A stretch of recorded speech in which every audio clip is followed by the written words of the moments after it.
ባለፉት 8 ተከታታይ ቀናት ሲካሄድ የቆየው ሁለተኛው ዙር ሀገር አቀፍ የህብረት ስራ ሪፎርም ንቅናቄ መድረክ ተጠናቋል። በሀገር አቀፍ ደረጃ ከ12ቱ ክልሎች 4000 አደራጅ ባለሙያዎች በ6 ማዕከላት የተሳተፉ ሲሆን ከደቡብ ኢትዮጵያ፣ ሲዳማና ከፊል ኦሮሚያ ክልሎች የተውጣጡ 1900 የሚሆኑ ሰልጣኞች በሐዋሳ ዩኒቨርሲቲ ማዕከል በንቅናቄ መድረኩ ተሳትፏል። ከደቡብ ኢትዮጵያና ከሲዳማ ክልል ህብረት ስራ ልማት ኤጀንሲ የተወከሉ የስራ ኃላፊዎች መካከል አቶ ቶንጃ ቶማና አቶ ደንበሉ ዶንጊሶ እንዳሉት ለሰልጣኞች በ6 ዋና የህብረት ስራ ቁልፍ አጀንዳዎች ላይ የግንዛቤ ማስጨበጫ መሰጠቱን ገልጸዋል። ላለፉት 8 ቀናት በ6 ዋና ወይም ቁልፍ የስልጠና አጀንዳዎች አንደኛ የህብረት ስራ ማህበራት ጽንሰ ሀሳብ፣ የህብረት ስራ ማህበራት ሪፎርም፣ የህብረት ስራ ማህበራት ግብይት፣ የህብረት ስራ ማህበራትን ማዘመንና ማደስ በሚሉትና የህብረት ስራ ማህበራት የፋይናንስ ስራ አመራር፣ መጨረሻ ላይ ደግሞ የህብረት ስራ ማህበራት ስራ እድል ፈጠራና የንግድ ስራ ልማት እቅዶችን እንዴት ማዘጋጀት እንደሚገባቸው 6 ቁልፍ ጉዳዮች በጋራ ስልጠናዎችን ስንሰጥ ነበረ፣ ስንወያይ ነበረ። በፊት ዝም ብሎ በስም ደረጃ ያሉት ተንቀሳቅሰው ውጤታማ ሆነው ስራቸውን ሰርተው ጠንክረው አባላት ተጠቃሚነትን እንዲያረጋግጡ 6 ሞጁሎች ተዘጋጅተዋል።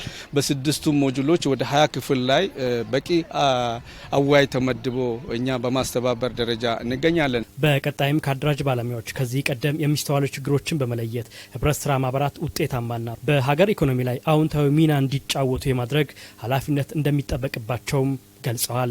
በንቅናቄ መድረኩ የግብርና ሚኒስቴር አቶ አዲሱ አረጋ በተንቀሳቃሽ ምስል የስራ መመሪያና መልእክት ያስተላለፉ ሲሆን በንቅናቄው የተሳተፉ አቶ ጌቱ አበበና አቶ ዘሪሁን ፈረደ ከዚህ ቀደም የነበሩ ችግሮችን ለመፍታት መድረኩ አጋዥ መሆኑን ገልጸዋል።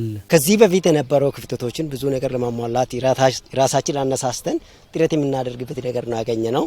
እዚህ በኋላ ማድረግ የሚገባን ነገር ሪፎርም ምን ማለት እንደሆነና እንዴት ደግሞ ቀየርናቸው ወደ አዲስ እንዲመጡና ከዘመናዊ ሁኔታዎች ጋር ተከታትለው እንዲሄዱ የሚያደርግ ሁኔታዎች ነበር የተረዳ ነው። ያለባቸውን ችግር በማጥናት ህብረተሰቡን በማሳተፍ ያለውን ችግር በማጥናት የሚቀላቀሉትን በማቀላቀል የሚፈርሱትንም በማፍረስ ይሄን ሁሉ ጥረት እናደርጋለን ብዬ ስኬታማ እንሆናለን ብዬ ገምታለሁ። ተሳታፊዎቹ አክለውም የህብረት ስራ ማህበራትን በተቀናጀና ዘመናዊ በሆነ መልኩ ለመምራትና ውጤታማ እንዲሆኑ ለማስቻል ተነሳሽነትን የፈጠረ መሆኑንም ጠቁሟል። ራሳችን ያለንበት ቦታ ራሱ ኪሎ ነው ያነሳን ብዬ ነው የማስበው። ስለዚህ ከዚህ በኋላ ደግሞ ያንን ክፍተቶችን በራሳችን ጊዜ በማሟላት የተሻለ ነገር ውጤት ይመጣል ብለን ነው የምናስበው። በጣም ተነሳሽነትን ነው የፈጠረብን። ከዚህም በፊት እኔ እንደዚህ አይነት ስልጠና ብዙም ተሳትፈን አናውቅም።